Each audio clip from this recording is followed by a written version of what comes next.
Willkommen, welcome, bienvenue. La radio du festival Bildrausch.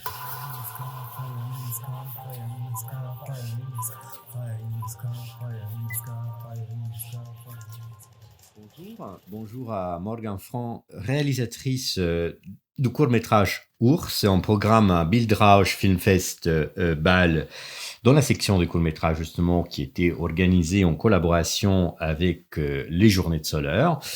Film Explore a découvert le film, non pas Soleure, mais avant, à sa première mondiale aux Internationale Kurzfilmtage Winterthur le dernier novembre. Le film a déjà une belle carrière de festival.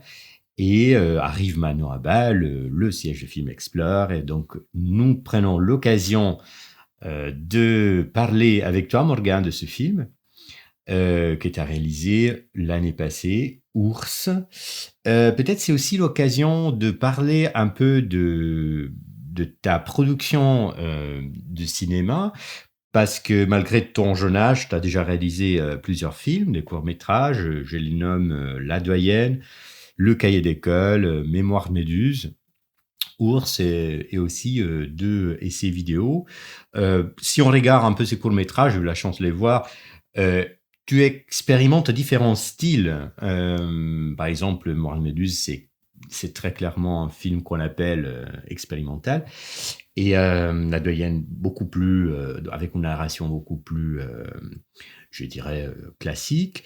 Est-ce que tu approchais Ours, ce dernier film, avec la conscience de chercher ta voix, de chercher un style qui t'est propre, ou comment s'est commencé finalement ce projet en termes d'approche générale? Alors, justement, c'est intéressant que tu poses cette question parce que, au début, j'avais l'impression que c'était un film qui n'était pas dans mon style, justement. Parce que j'avais fait des films très personnels et aussi très sur moi-même, si on veut, parce que j'ai fait des films très subjectifs, avec, ben, justement, dans La Doyenne, il y a les animaux, bien sûr, mais il y a pas d'autres êtres humains avec qui j'interagis. Donc, les seuls mots qui étaient mis dans le film, c'était vraiment les miens. Et là, avec Ours, il y a une situation d'interview, une situation de discussion avec un protagoniste qui était quelque chose que je faisais pas du tout avant, parce que j'étais pas très confortable avec ça. C'était quelque chose qui me faisait plutôt peur. Et du coup, au début de Ours, je me suis beaucoup questionnée sur est-ce que je suis vraiment capable de faire un film avec une interaction avec un protagoniste, avec une discussion, ou est-ce que je suis pas en train d'essayer de faire quelque chose qui me correspond pas du tout.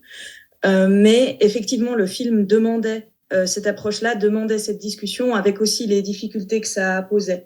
Donc, je dirais que je suis peut-être un peu sortie du style de mes films précédents, mais ça a peut-être aussi construit une autre forme de subjectivité qui est intéressante. En tout cas, moi, j'ai l'impression d'avoir fait un peu un pas, d'avoir avancé avec ce film et de m'être un peu plus ouverte.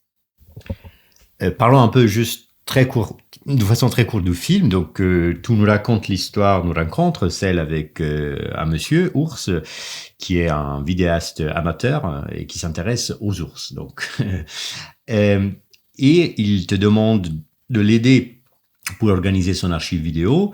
Et ce que tu me racontes, c'est aussi la découverte, non seulement la rencontre avec lui, mais aussi la découverte d'autres types d'images et d'un regard, disons, voyeur très indiscret par rapport aux femmes.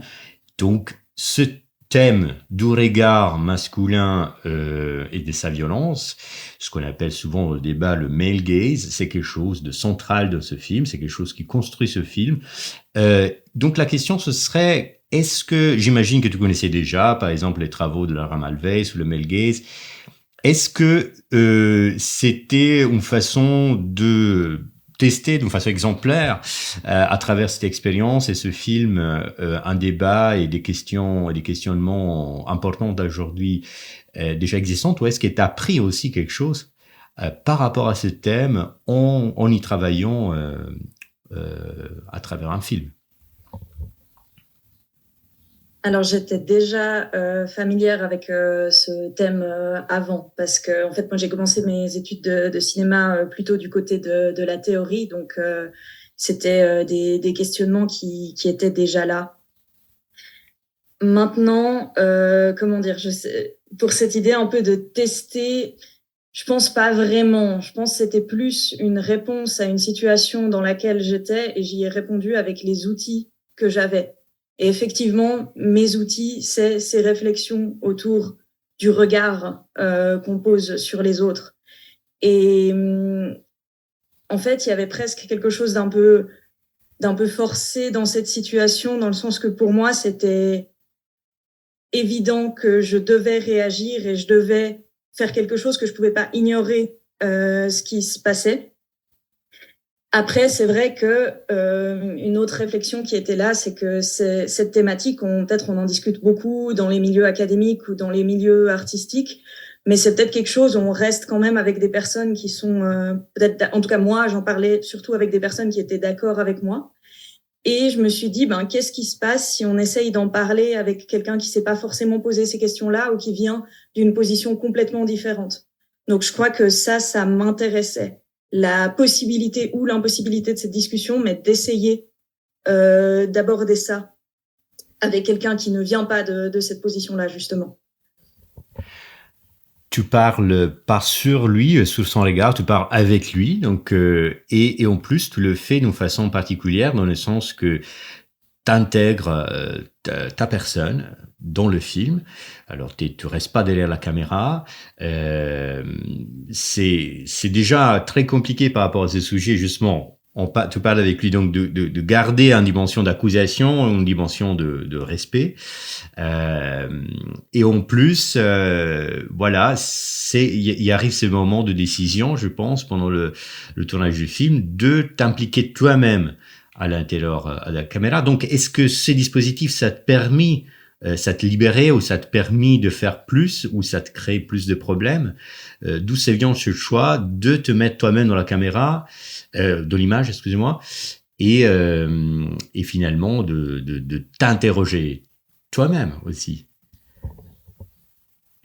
C'est une décision qui est venue quand même assez tôt dans le processus, déjà avant de commencer à tourner, quand on savait qu'on filmerait ces discussions assez vite. Pour moi, c'était clair que je devais aussi être à l'image, justement pour cette idée de faire vraiment un processus avec lui et pas de juste l'exposer lui ou juste le montrer lui. Et c'est aussi une des raisons pour lesquelles j'ai pas fait beaucoup de films avec des protagonistes avant, c'est que moi j'ai vraiment cette peur de diriger ma caméra sur quelqu'un. Et du coup, j'étais plus à l'aise de dire ben voilà, c'est quelque chose qu'on va faire ensemble, on va les deux être devant la caméra. Et maintenant, je dirais que pour moi, ça m'a donné aussi plus de contexte pour ces discussions.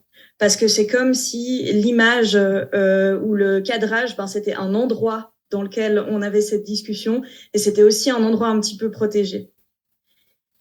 Et maintenant, peut-être les difficultés que ça m'a posées, c'était peut-être plutôt après coup. En salle de montage, c'était assez difficile pour moi de regarder ces discussions et de voir tous les moments où j'aurais voulu réagir différemment ou alors où je me suis dit que j'ai formulé les choses d'une manière qui allait pas du tout et tout ça.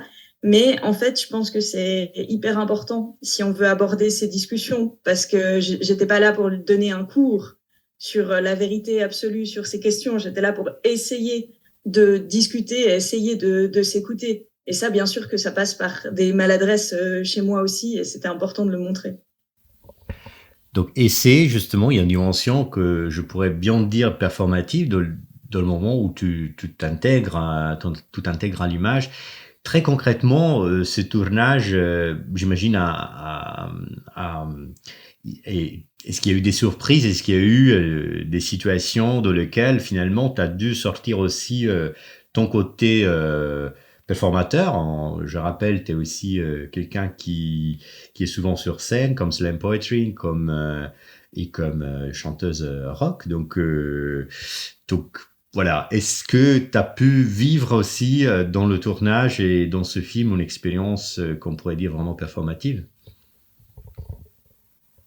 Alors oui, et en même temps, vraiment pas de la même manière que ce que je fais sur scène ou ce que je fais dans les films où je suis toute seule en voix-over ou comme ça. Là, j'avais beaucoup moins de maîtrise de ce qui se passait. Donc, bien sûr que je pouvais un peu anticiper les discussions. Ce que je réfléchissais en général à l'avance, c'était comment est-ce que je vais pouvoir lui expliquer ce que moi je ressens face à ces images, quelles questions je peux lui poser, comment est-ce que je peux essayer qu'on se rencontre. Mais je pouvais pas prévoir dans quelle direction allaient aller les discussions, je pouvais pas prévoir les points sur lesquels on se trouverait, les points sur lesquels on ne se trouverait pas. Et en plus, je suis à l'image, donc je peux très peu cacher ce que je fais. Donc oui, bien sûr, il y a une dimension de performance parce que on est les deux conscients qu'il y a une caméra, mais ça reste quand même quelque chose de. Il y a une grande, peut-être il y a une certaine sincérité aussi dans cette situation du fait que je me mets dans une position où j'ai finalement quand même relativement peu de contrôle sur ce qui va se passer avec cette discussion, même si bien évidemment le film est monté après et tout ça, mais dans la situation même, c'était pas, j'avais moins le sentiment d'une performance que dans d'autres médiums. Et puis après, au niveau des surprises, ben, bien sûr qu'il y en a eu, mais je dirais que il y avait un peu une variation constante entre les moments où j'avais l'impression qu'on se rencontrait et qu'on se comprenait, et après de se rendre compte que non, finalement, c'est complètement, c'est toujours, on peut pas se trouver sur certains aspects de cette thématique. Et ça, c'est vraiment au montage que ça m'a frappé. Je crois que c'est Tania qui était notre mentor de montage qui a dit ça. En fait, c'est deux planètes qui essayent de discuter ensemble, mais deux planètes complètement différentes. Et je crois que c'était un peu ça, peut-être le truc que je me suis vraiment rendu compte au fil du projet, c'est que cette discussion, elle a lieu et en même temps, elle n'a pas lieu. Le film Ours est justement un film de relation de pouvoir par rapport au regard en général, mais par rapport au cinéma aussi. Donc peut-être tout le dispositif permet aussi justement une mise à distance par rapport à toi en tant que personne qui a le pouvoir derrière la caméra. Et donc cette perte de contrôle, c'est aussi peut-être instrumental à la possibilité de te mettre au même niveau que ton sujet de commentaire. C'est un film qui thématise la relation avec le sujet de commentaire. Mais justement, je vais encore revenir sur ces questions de montage parce que là, il y a le dernier moment de pouvoir, finalement, de la part du réalisateur.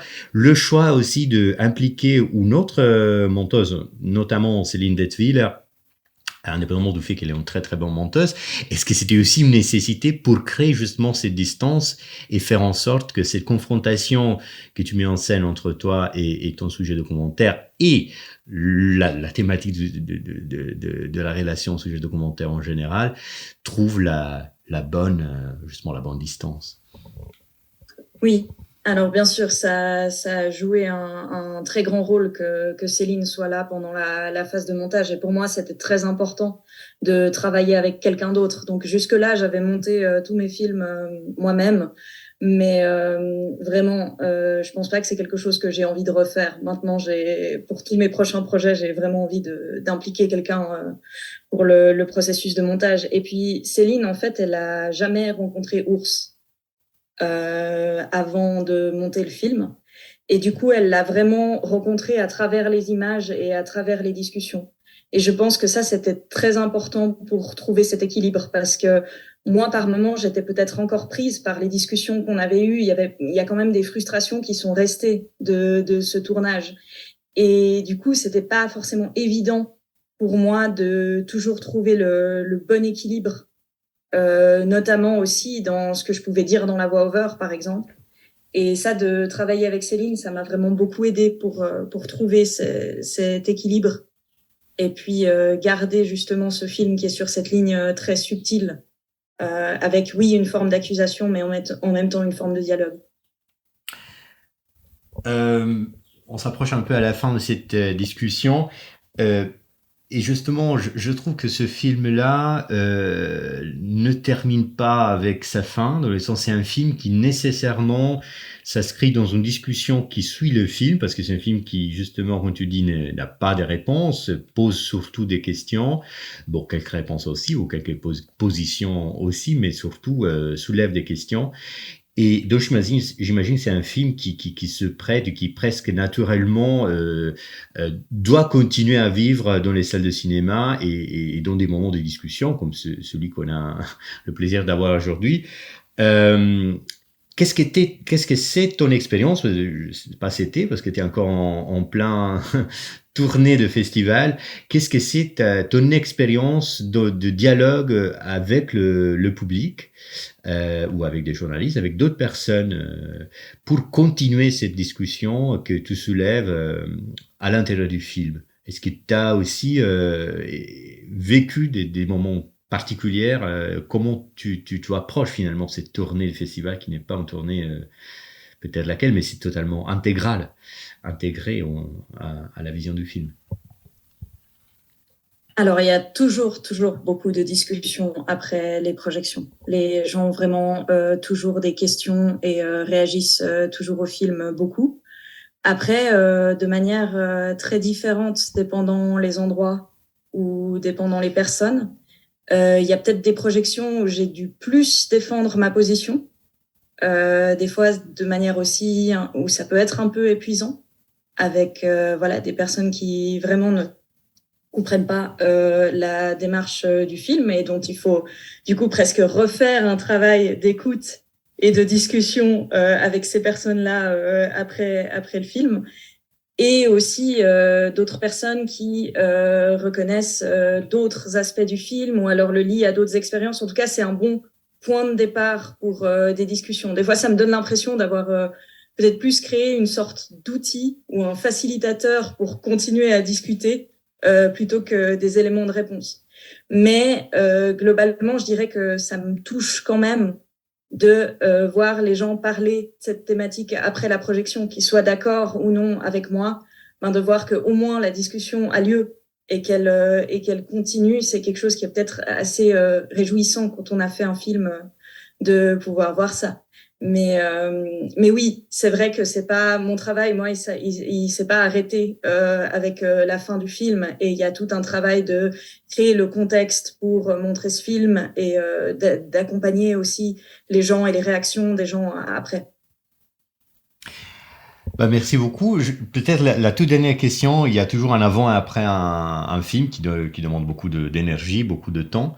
L'après Ours, c'est un autre film, j'imagine, mais qu'est-ce que c'est peut-être quelque chose qui a changé ou il a changé quelque chose chez toi très fortement, indépendamment maintenant des questions ou du contenu du film, mais vraiment d'un point de vue de Morgan Freund comme cinéaste?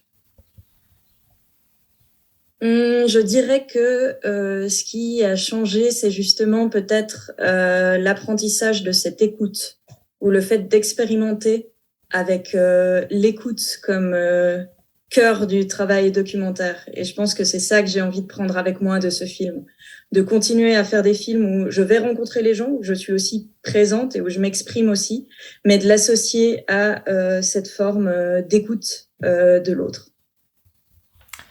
Merci beaucoup Morgane, on attendra ton prochain film. Merci de ces discussions. Merci à toi. Willkommen, welcome, bienvenue. La radio du festival Bildrausch. Fire in the sky, fire in the sky, fire in the sky, fire in the sky, fire in the sky.